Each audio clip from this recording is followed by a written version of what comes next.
Ya, saya masih berbincang bersama Mas Ahmad Akbar Susamto, Ekonom Core Indonesia, masih kemudian membahas mengenai menelaah insentif masyarakat saat PPKM level 4 diterapkan.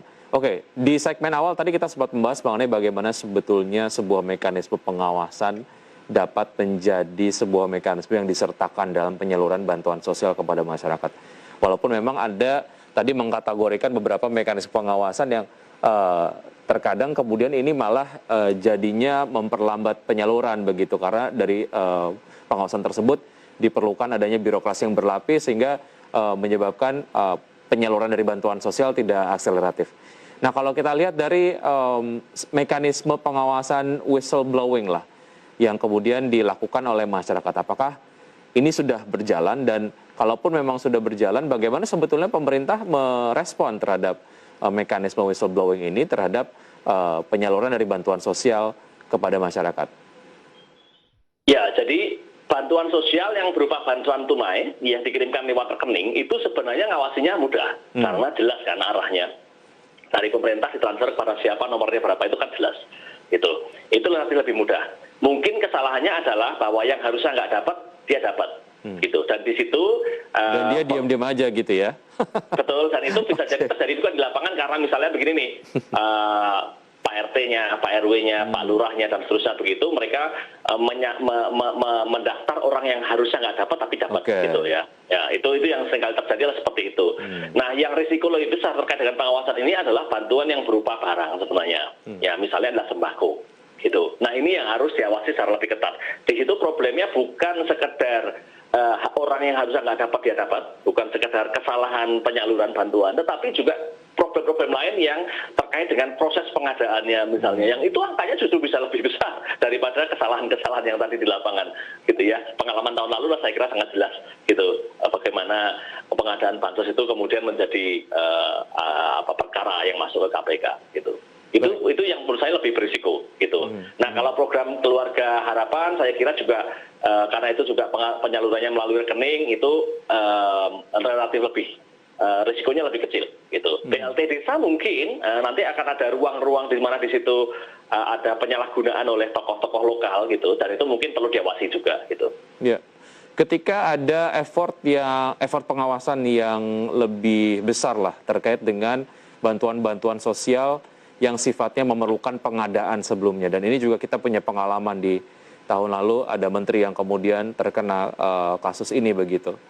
Nah, ketika memang itu terjadi, mengapa masih ada bantuan-bantuan sosial yang memang memerlukan pengadaan sebelumnya? Ini tetap berjalan.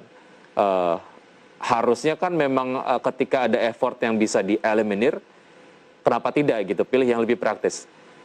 Bagaimana Anda melihat ini, Mas Ahmad?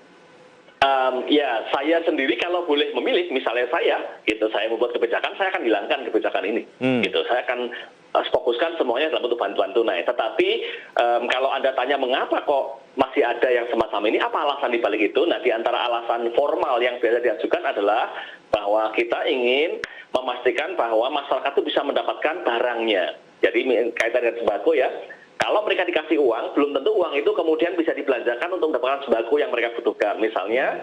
Atau misalnya resiko kedua adalah sembakonya ada tapi harganya naik, gitu. Atau kemungkinan yang lain adalah jika keluarga itu menyalahgunakan bantuannya dan tidak digunakan untuk kebutuhan sembako, sehingga kemudian lebih baik langsung diberikan dalam bentuk sembako. Tapi saya pribadi termasuk yang berpendapat di tengah situasi seperti sekarang ini, mendingan nggak usah ada bantuan yang semacam ini. Saya termasuk yang sepakat untuk melakukan penyederhanaan. Mungkin atau tidak dilibatkannya BUMN dalam pengadaan bantuan sosial. Seperti kemudian tadi kita sempat bahas ada pengadaan beras bulog. Kalaupun ada apa-apa, setidaknya kita bisa kerucutkan begitu. Menurut Anda saya kira seperti sekarang apa? juga sudah dilibatkan. Ya. Setahu saya sekarang juga sudah dilibatkan, meskipun mungkin bukan satu-satunya ya, masih ada pihak-pihak lain yang juga dilibatkan gitu. Ya.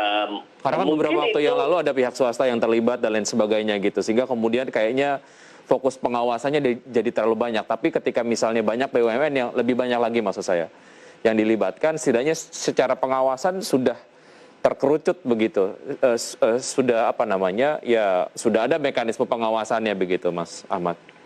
Ya. Di satu sisi mungkin ada benarnya ya, ketika yang terlibat lebih sedikit mungkin pengawasannya menjadi lebih mudah gitu, tetapi mungkin juga ada hal-hal lain yang perlu dipertimbangkan gitu. Tapi saya tidak bisa mengatakan bahwa kalau misalnya nanti yang terlibat hanya Bulog juga tidak ada korupsinya. Kadang-kadang juga kan Bulog nanti juga melibatkan mitra pihak ketiga gitu. Nggak ada jaminan juga gitu ya? Iya, gitu. Oke. Ya, satu narasi yang memang harus disadari oleh masyarakat adalah bagaimana sebetulnya ini menjadi anggaran negara punya masyarakat, masyarakat harus juga ikut mengawasi. Kembali lagi ke mekanisme whistleblowing tadi. Ketika ada pelaporan-pelaporan, sebetulnya seberapa baik sih upaya pemerintah untuk mendengarkan itu dan memfollow up itu dan menjadikan itu sebagai sebuah input perbaikan terhadap program-program bantuan sosial berikutnya gitu ya.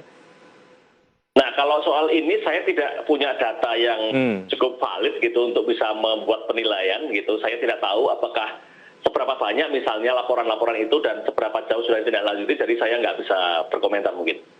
Oke. Lalu bagaimana mengenai ini sebagai salah satu mekanisme yang mungkin bisa saja jalankan lah begitu. Ada semacam call center untuk kemudian masyarakat bisa mengawasi dan juga menyampaikan keluhan mengenai saluran dari bansos. Mungkin ini bisa jadi salah satu opsi. Betul, tapi prinsipnya bahwa semakin transparan dan semakin banyak partisipasi masyarakat gitu dalam pengawasan itu semakin baik prinsipnya. Baik, oke. Mengenai pelaksanaan PPKM level 4 ke depan, karena memang ini banyak sekali dampak-dampak yang ditimbulkan lah dari berbagai macam pembatasan. Dan salah satunya adalah kepada dunia usaha. Ketika memang insentif diberikan kepada dunia usaha, ada multiplier effect lah yang dirasakan oleh karyawannya dan juga masyarakat secara umum pada akhirnya. Sejauh mana teman-teman pengusaha juga perlu diprioritaskan dalam pemberian insentif di PPKM level 4 ini, Mas Ahmad? Ya, sebenarnya kan sudah ada sekian insentif juga yang diberikan untuk dunia usaha ya. Termasuk diantaranya adalah insentif berupa pajak misalnya.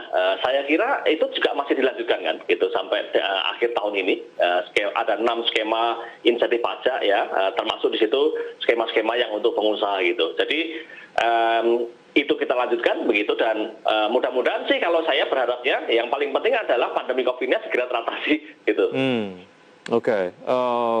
Mana yang perlu dievaluasi, mana yang perlu diperbaiki terkait dengan berbagai macam insentif ataupun stimulus yang diberikan kepada dunia usaha?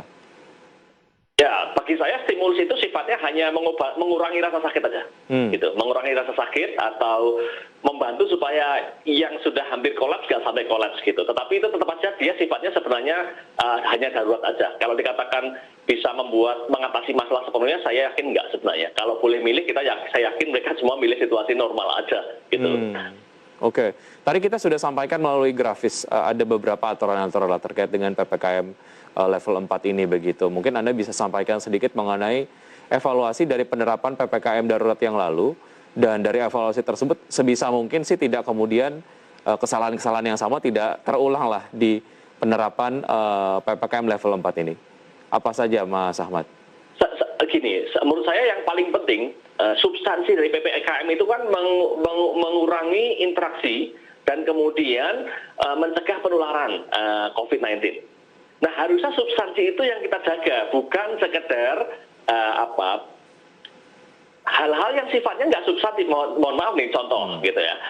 Di beberapa jalan dilakukan ditutup jalannya misalnya begitu ya. Tetapi kemudian orang masih bisa lewat jalan lain. Itu kan sebenarnya nggak substantif itu, gitu ya. Jadi yang substansi itu kan menghindari supaya tidak terjadi kerumunan, menghindari supaya tidak terjadi interaksi yang tidak perlu begitu ya. Harusnya itu yang menurut saya kita dorong dengan sungguh-sungguh diwujudkan gitu, bukan sekedar yang formal-formal kelihatannya ada pembatasan, diperiksa di jalan begitu ya. Yang itu orang terus kemudian lewat jalan lain, itu menurut saya itu tidak membawa manfaat yang banyak gitu. Jadi sebenarnya kan kita berharap sekali bahwa PPKM ini yang kita lakukan dengan pengorbanan ini itu bisa efektif untuk membantu kita menurunkan kasus COVID-19 gitu. Baik. Tapi kalau misalnya pelaksanaannya itu tidak ditegaskan pada substansinya, saya khawatir nanti hasilnya tidak seperti yang kita harapkan. Dan pandemi COVID nanti masih terus berkepanjangan. Ya, itu yang paling kita tidak inginkan, tapi ya semoga PPKM level 4 ini dapat berjalan dengan baik. Mas Ahmad, terima kasih sudah bergabung bersama kami di Market Review. Sukses selalu, saya selalu untuk Anda, Mas Ahmad. Sampai jumpa. Ya, pemirsa, tetap di